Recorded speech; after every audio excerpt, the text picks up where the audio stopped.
Not too long ago, I had a real distressful event occur as a result of the ALS, which I have.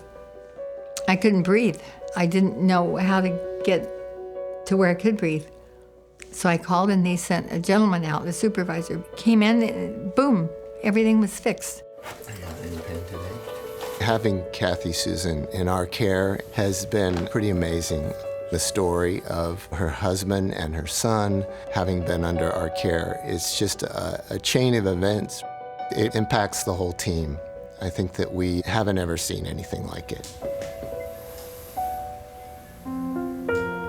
When my husband became so ill, the final diagnosis came and his doctor said, I think it's time that Ted was on hospice. So hospice came on. His health declined considerably. We had a team. They worked well together. They were willing to do whatever it took, even put up with my very snarly attitude. No one ever got rankled. They were kind and tender, and they did it with such grace. One day we got a call from our son, Scott, who at the time was 49 years old, living in Texas, happy as a lark. And we talk every morning. And he'd tell me what was going on, blah, blah, blah. And then he began to not feel well. So one Sunday, he went to ER, and they kept him.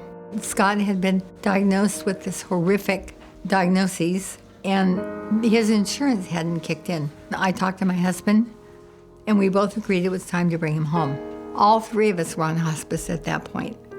My husband, myself, and Scott. Brian came in from Hawaii, played his flute, sang to his brother, gave up all the talents that he could. Todd was there and Rebecca was there reading Psalms. We didn't know it was only going to be 3 days that he would be here. And the hospice came in every day to clean him. They brought social workers. The chaplain came, Chaplain Eric from hospice. He put on his vestments. There was a candle burning. The most beautiful music of heaven on earth I've ever heard. The whole family was gathered. It was Thanksgiving morning.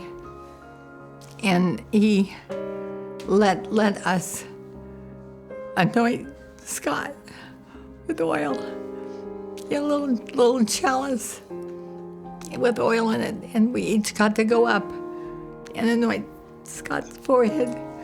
And we got to say whatever we wanted to say. Thanksgiving morning at 10:21, he passed.